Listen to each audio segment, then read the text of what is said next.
Welcome back, my friends, to the show that never ends. I'm still here in Dubai, working hard, getting fit. I don't know about getting fit. I walked around one of the shopping malls here the other day. Seriously, you could have put Heathrow Airport in it. It's just fantastic, but it's so bloody dear. We went to a place last night. We bumped into some friends who Tash knew, and they said, we're going to this new restaurant tomorrow night. It's called Aretha. I said, Aretha? No, Aretha Franklin. They said it's supposed to be fantastic. So we went to it, and sure, it looked absolutely fantastic. It was in some St. Regis hotel or something. Anyway, sat down, and it was beautiful, and there was a girl who came on a red grand piano. It actually wasn't a proper grand piano. It was a grand piano shell, but there was a little DX80 or whatever it is inside it. And she sang and played beautifully. And then we had a look at the menu, and I thought, this is a bit limited, isn't it? So I called the waitress over, who was French, and she said, no, it's... actually, it was I don't know, some man. And he said, it's not about the food here, it's about the cabaret, so we have a limited menu, it's more for parties. I thought, okay. So I had a look, and I opted out of not having the £180 Caesar salad. So I opted to have a piece of sea bass, which was 50 quid, and smelt of Beryl Corquin's drawers. And so I sent that back, and the asparagus was stringy. I sent that back, and we had a bottle of wine that cost 200 quid, with the cheapest on the menu, and it was warm, so we had to put ice cubes in it. So we looked like a couple of chavs that had come out of, Canvey Island. And it was a bit of a disaster. And then the cabaret started, and it was a couple of mixed race blokes in suits with no socks that sounded like karaoke singers, really. But I have to say, it was beautifully done. But the food wasn't that brilliant. So I came home and had some toast and went to bed. And I've woke this morning looking through. I got a call from my agent, and the tour is rapidly selling out, which is great. A lot of Southampton, the O2, it's a big venue, so that's got a few seats left. Come along to that in my old hometown. And I have a look, flick through the papers and have a look to see what's going on. And these fires in LA, oh my God. LA, I remember Greg Lake taking me there from Emerson, Lake and Palmer. Welcome back, my friends, to the show. And he said, this is a frightened city. I said, why? Because of the gangs and that. No. He said, it's not like that. Not like the Hollywood gangs are always based there. But because it's built on the San Andreas Fault, where they can have an earthquake. And there's been a few fires there. And now this fire is raging like mad, and all the newspapers keep saying, A-listers' mansions burnt to the ground. What about all the poor buggers that live there that are not A-listers? Awful. And I had to laugh at a thing. There's a bloke from Sky News. I've got his name written down here on a bit of paper. David Blevins. And he stopped the mayor. The mayor... why are mayors funny, aren't they? I can't quite work out what mayors do. Are they? I don't know. Anyway, so the mayor, here she is. Her name is Karen Bass.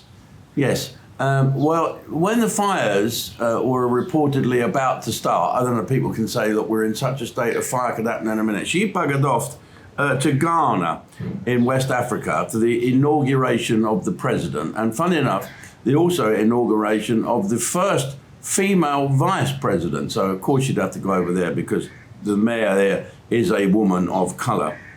And you'd think she'd be taking care of the people of Los Angeles, of which there are many people. I mean, it's so diverse. America's diverse all over the place, isn't it? But she refused to answer any questions when she came back. And of course this geezer from Sky News said, why weren't you here when there were fires going on, people being killed? Well, because she's over there. So she didn't like the idea of that. And he said, so the fire department are now saying they're running out of water and they're knackered. What are you going to do? And then he said, well, brave these reporters, do you regret cutting the budget for the fire department by millions? Oh, my God. And then he said, and Elon Musk said you're incompetent. Well, Elon Musk has been saying a lot of things about a lot of people here at the moment, hasn't he? I'm just trying to look on here, on the Mail, about Woolwich. Do you know Woolwich? Woolwich is SE18, and there's been some terrible things. I grew up near Woolwich. I went to school in Charlton, but when I wasn't going to school, I used to hop off And I was a Saturday boy in a hairdresser's called Maison Maurice down in Woolwich, and I got paid for washing people's hair in fairy liquid and sweeping up all the mess and all the hairs and that. And when I went to get a job, they said you can be paid £3 a week. Fuck that. No. I'd be an apprentice hairdresser. But let me tell you about Woolwich. Woolwich was the first place where they ever had a McDonald's. It was the home of the Royal Artillery, and it was a great place to go. They had the indoor market there, they had the outdoor market, and you could get a bus from outside my house near Shooters Hill Road. A 192 would take you straight there. But would you get on a bus now in Woolwich? I've got some names here. The London stabbings are going on. Right, so there's a turf war, whatever that means, gangs. So let's have a guess what colour these gangs are, right? I'm not being racist, I'm reading off the paper. These are black people, and they say they're mostly Somalians. What? So Somalians have taken over Woolwich. Woolwich is a bit of a no-go area now, isn't it, ladies and gentlemen? Unless you want to be chopped up by a machete. And these gangs, these are like little kids. So let's have a look at, there's a lad called Kelvin, oh look, I better get his name wrong, poor sod, he's been murdered. Kelyan Bokassa. He was on a number 472 bus and was stabbed. And people said they saw a couple of youths running off, that black guy. Here's his mum, a picture of his mum with him here, look. And of course she's distraught. And she doesn't look like she's from Woolwich. She looks Somalian, I don't know. But she said that my boy was a lovely lad, and I don't know what happened to him. He must have been groomed by other gangs. Well, let's have a look at some of these other gangs. We've got a 14-year, he was 14, by the way. Kelyan Bokassa, murdered, 14. He's in a gang, he's 14. Mr. Mayor, are you listening? Or you just why don't you go and get on the phone to that mayor in Los Angeles who appears not to... Anyway, I won't go on about it. So then there's another one, right? Another guy, what's his name? I can't pronounce his name. An 18-year-old student stabbed to death. A 15-year-old student, a 15-year-old kid, Dejuan Campbell, 15, stabbed. All these gangs are running around Woolwich fighting one another over what? Over the drugs trade. What is going on? What is going on in the world? And talking of gangs, do you know the government have just had a vote, the parliament have had a vote whether to have a national thing about grooming gangs, national inquiry about grooming gangs. Don't they think we need to know what is going on? Do they not think we need to know what's going on? And of course, Kemi Bakanock, the leader of the Conservative Party, black guy, she is, she spoke at a thing in the House of Parliament, and that Jess Phillips was up. She leaned to Jet Wash, that Jet Phillips, and she, next time you have a car wash, take a convertible through it with her driving and give her a bit of a scrub up. She's a nice woman from Birmingham, but she does look as if she needs a bit of soap and water and a bit of grooming. And talking of grooming, they don't seem to like the idea of grooming gangs. You can't call them grooming gangs anymore. It's mass rape, isn't it, or something? But anyway, Kemi Bakanock brought up the fact that all these grooming gangs, and Nigel Farage mentioned that there's over 50 cities in this country now that have these so-called grooming gangs, and they're all run by, they have a Labour MP. Why don't they do something about it? Why don't they?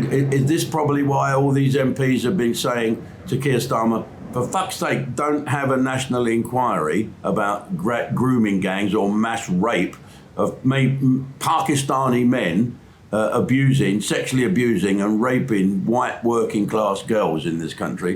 And the reason that they're saying, oh, for fuck's sake, don't have a public inquiry is because it's on my watch. It's on my watch, you know. But it's been on everybody's watch. When Kemi Bakanock was in charge of something in the Conservative Party, why didn't they do something about it? Everyone's frightened to death. Why? Oh, it's Pakistani men. We don't want any grief in the community. Fuck grief in the community. Look after our girls. It's bloody ridiculous. I hear the weather is shit in London, by the way. Quite pleased to hear that. Weather's awful down in the country where I live, down in the Hamble, that's freezing the bollocks off of people down there. I always remember Denzel Penberthy, who was a friend of Jethro's, and Jethro saw him one day in the snowdrift, and he was up to there with the snow, and he said, "Denzel, do you want a lift? I got a tractor here." "No," he said, "it's okay, Jethro, I'm on my bike." Well, more from Dubai a little bit later on Ustream. Now, just before I go, I want to tell you about a couple of things.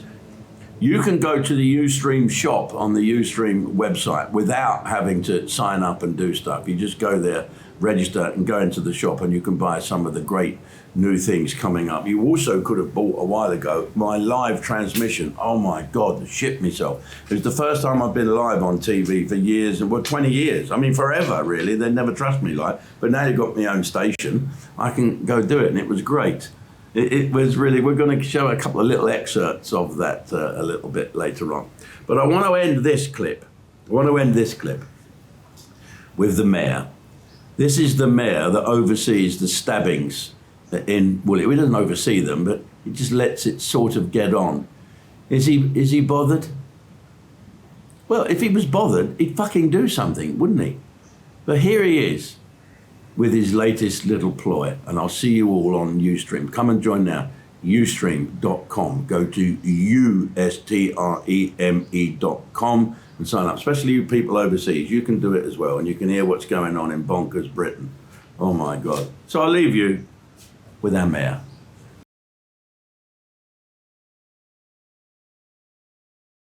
I'm here to learn about a brilliant initiative that's giving independence to refugees through bikes. The Bike Project refurbishes second-hand bikes and donates them to refugees and asylum seekers, giving both them and the bikes a new lease of life. Hey, how are you? Good to see you. Good to see you. Why is it bikes specifically that make such a difference to people that receive them? So the feedback we get from people is that a bike is something to call your own. A lot of the people that we support, they talk about a bike being really life-changing. It's not just a mode of transport, it offers them a tool for getting around, for being able to connect, attend essential appointments and be part of a community. It's really inspiring that the bikes literally are giving refugees and asylum seekers independence, aren't they? Yes, yeah, absolutely. And people always talk about the physical and mental health benefits that they receive from having a bike. I've been so impressed by what I've seen today at the Bike Project. These refurbished bikes open up London to asylum seekers who receive them and give them a real sense of independence and community. Please give what you can and donate now. Thank you. Kick off your 2025 with the Cornish king of comedy, Jethro. You said my wife had a wart on her fanny. I said it felt like a wart. A giant portion of Jethro, streaming now only on Ustream.